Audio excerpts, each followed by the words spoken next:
Alright, I'm back with this CF Moto that's back in the shop. Premature clutch wear. It pretty much completely burnt out the clutch at 600 kilometers. So we got the new clutch plates. Have them soaking in oil.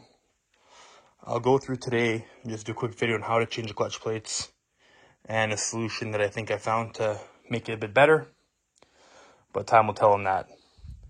So we'll get going. First thing I'm going to do is grab my tool and I'm just going to clean up everywhere around the mating surface. I don't need dust getting in there.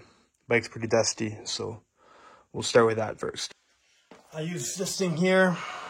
It's like a little tornado thing and I have purple power in there. It's like a degreaser. It works really good.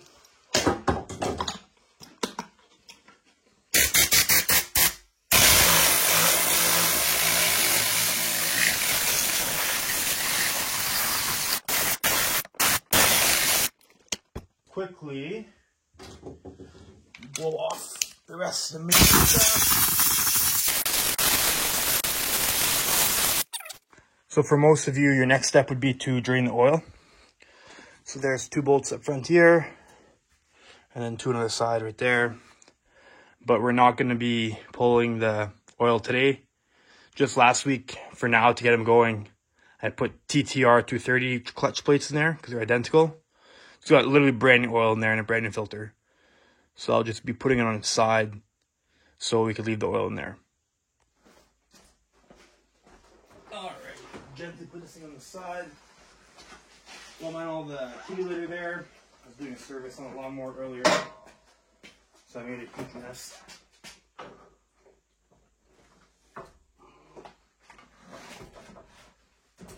Perfect. Good enough for now. Okay, so now that your oil is drained, your next step is going to be to remove this clutch cable. So the first thing you're going to do is grab a 12mm wrench and you're going to loosen this top one. Just crack it loose. That'll free up the bottom one here. Back it here, sorry, better angle. Back it all the way off till it's off completely. Pretty simple. Pull this rubber neck off here. Push the clutch in. Okay. Now you're gonna grab this nut. Push it all the way back on the collar. Go up, and the cable just slides out the back, just like that. And tuck that cable out of your way because we're done with that for now. Now the next step, grab this guy here, pull it straight out. Make sure you grab this little washer that comes with it. It'll be a little washer. Make sure you have the washer, the spring, and we'll put that aside. From here, we'll need an 8mm to remove these case bolts for the side cover. This one here, now I don't have an O-ring behind it. So just make sure you don't lose that O-ring. See right here, it stayed in the case there, but hang on here. There you go. See? So don't lose this little rubber O-ring here. You'll need it. It's the only one that has that. This one right here. All the other ones are all the same. So we'll zip those all out. There you go.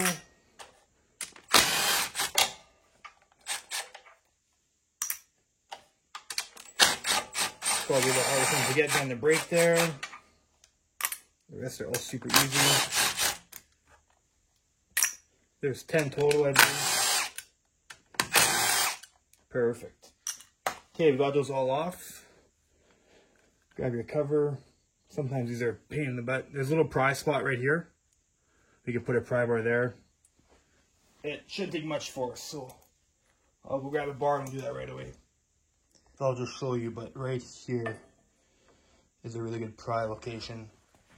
I don't want to scratch anything more than I have to, so I'll just put a little bar here. Really doesn't take much force. There you go. Nice and easy. And then we got this guy off. And just to clarify, like, you shouldn't need to pry hard at all. It should just pop off pretty easily. I think there's 2 dowel pins holding in place. So if you can't get off by this point, just tap around the rubber mallet a little bit, loosen it up. It really shouldn't take that much force. Then we could pop this guy off to expose the clutch. Make sure you keep that all clean. I'll pop this on my workbench. So now, time to remove the pressure plate. There's 3 10mm bolts. Undo them evenly. Don't just undo them one at a time.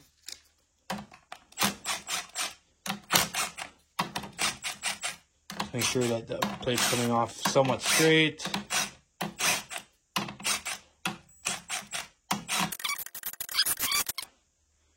This will come off with 3 springs. Next, you got this basket. You can see the slip of clutch here. You can see a little bit of wear already. I think on the ramps, but nothing bad. No ridges anywhere. It's all smooth. That's good. So pop this guy off. To make it easier for yourself, if you're going the stock route, replacing with another stock clutch, just keep track how the discs go.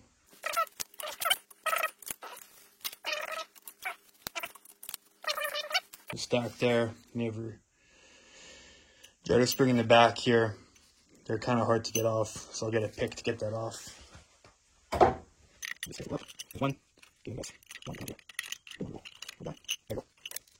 Okay, so now as you can see too, the bearing came off the pressure plate. No big deal. So let's pull the bearing off and this shaft. I'll go bring this to the bench before I lose it. I find this clutch to be fairly flawed. I think it's too small for how big the bike is. For example, this here is a clutch disc from a Yamaha TTR 230. Weighs about half the weight, half the horsepower. This is the clutch from the CF Moto. Okay, look. Literally identical. Crazy. Teach your own. I think this clutch is too small. So, we're going to help it along. First thing we're going to do, we're going to change the stack a bit. We're going to get rid of the jetter spring. Not needed. Garbage. Toss that out. So, if you do buy a replacement clutch, you are going to want to get 2 extra large discs. I will try to put a part number either for the TTR ones, or if you could buy them individually for the CF Moto, I'm not sure. So I tried this stack in there last week. I rode this thing pretty hard. It's my buddy's bike, by the way. And it seems to be holding up way better than it did. It's not slipping at all, even when you do huge clutch dumps. So anyways, so instead of starting the pack with that jetter spring, get rid of that. Toss a big one in right away. Usually it calls for a small one. Put a big one in right away. That in itself should help quite a bit already. I'm at a bad angle here. There you go. Okay. Sorry about that. Okay, next, I'm going to put a big friction, or a big steel, I mean. Here, I got to free up one of my hands. I can't do this with my hands. Okay.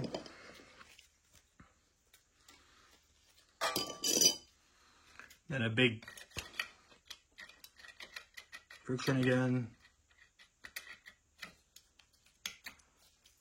Big steel.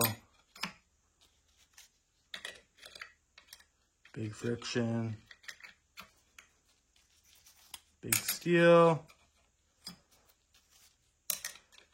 Big friction. Big steel again. Okay. Then you're gonna have to put a skinny one now, okay? Last one from the top. Skinny one. And these are all going in the long channels along the side here. I'll zoom in. Most of you only know this, but if some of you don't, we go all in the long channel there. Okay. Last thing, put this guy in there before you forget. Then you got your faceplate. Okay, you're gonna put a skinny friction disc in there. You're gonna index this last skinny steel. Okay, this stupid bearing. I don't know why thing's popping off. It should not be popping off, but it feels nice and smooth, so we're gonna leave it for now. Once it's touching this, it'll keep it in place, so it's no big deal. Okay, so just index this back how it goes. Okay, and the last friction plate is going to be sitting in the opposite row over, okay? So we're going to go to drop this in. Of course, that happened again.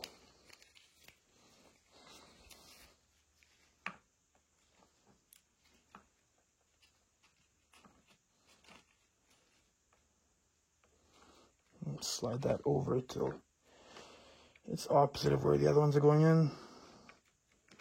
There you go. Just like that. Okay. That's the orientation. I put this stack in and seemed to work good. It's one extra large plate. So instead of starting off this skinny, you're starting off with a big one. Trying to track down some stiffer clutch springs. I feel like that should help a lot with the clamping force already. Putting some bigger plates, but I think between this orientation of stack and some larger springs, this should help a lot with longevity and riding it hard. So now you just gotta put this pressure plate on with the springs, and then we'll button it back up. I'm just gonna set up a jig before I put it all back together with the faceplate. I'm in talks with a couple spring companies. They want a couple measurements and they want to know how much weight it takes at 1 inch to compress it. So I'll keep you guys posted. I'd imagine I'll hear back from them in the next couple weeks. I'm gonna pop your springs in. Get these started by hand. One more thing I noticed I'm going to keep an eye on is this oil gear. I think it's for the oil pump here. There's a plastic gear similar to some of the KTM dirt bikes. I know they have become a problem in dirt bikes. So I'm curious to see in a couple years if we see any problems with the CF Motos. With those, when they get hot, they're like cut backwards. So keep an eye on that. I imagine someone will come out with a metal gear to replace that if it hasn't already been out. I use an impact for this just to get it close, but I think it's like 8 foot-pounds of torque for this plate, so just obviously don't send it home with the impact.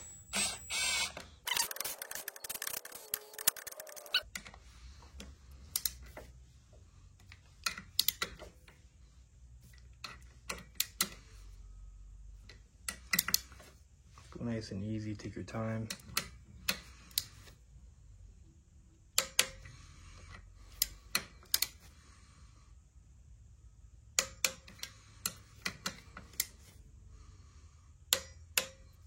Now we're going to clean this mating surface really good. These dowel pins here, make sure there's nothing on them. If you need to, you can pull them out to clean around them. There's one there, and the other one's right here behind the brake.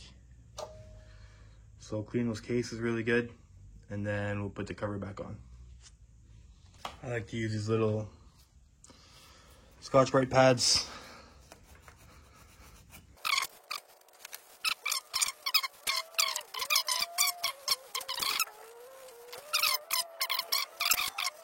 Well, that was inconvenient. I had just put the cover on and my phone died.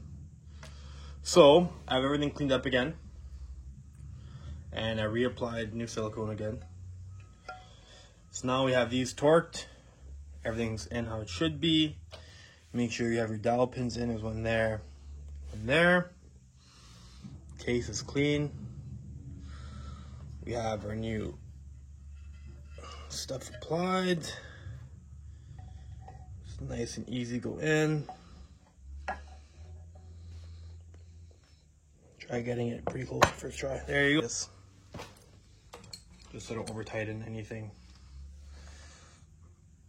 Don't forget about the one that needs the O-ring. There's this guy right here. Okay, so put that one right away so don't forget. There's an O-ring on it.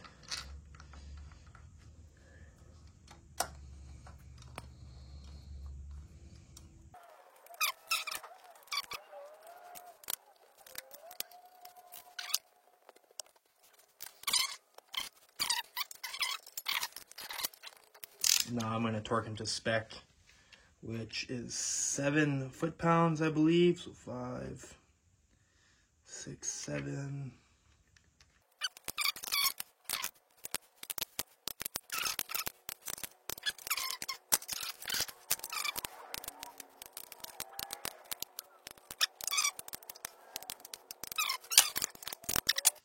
Next up, we're going to put the lever arm back on. Remember the washer and that spring. So pretty simple, just drop it in there. Rotate it forward, the spring will catch in. Here, I'll show you guys. The spring goes right here. Okay. Then forward it goes just like that. You're gonna put your clutch cable right on it like that. So I'll do that now. It's gonna free up my hands. All right, we'll put the clutch cable back on now. Same thing as before. Pull this nut back. Put the wire through. In you go. It does take a bit of pressure to push the clutch in to get this thing on there. So sometimes you might need a pair of pliers or something. There you go. Put this nut on. And then later we're gonna check the fruit plate on this cable. I forget what it calls for spec, but I must have it pretty close right now. It looks like there's about a mil and a half. So that should be pretty good, but we'll double check everything later. And I always like to bottom out that top adjuster on the handlebar as well before I adjust anything. I'm happy with the free play I have right now. So I'm gonna lock in these two, snug them up together. There you go. That's it, we're all done. All right, we'll pick this guy up. There you go.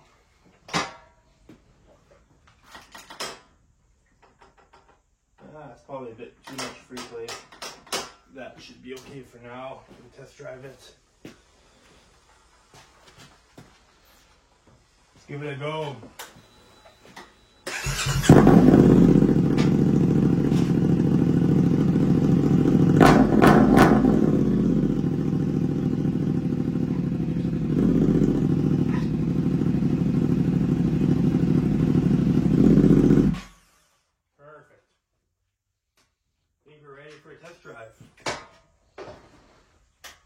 So we'll take this thing for a little spin.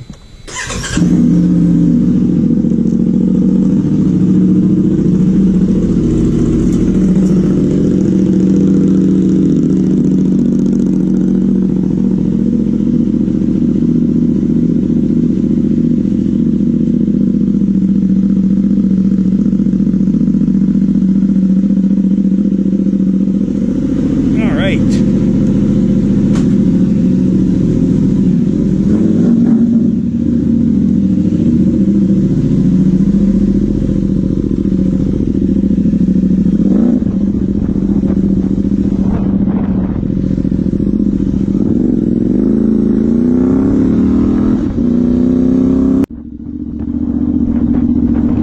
So the bike's warmed up now. Oh yeah, clutch feels good. Got a little bit too much free play, but I'll adjust that later. For now, though, feels really good. Oh, yeah.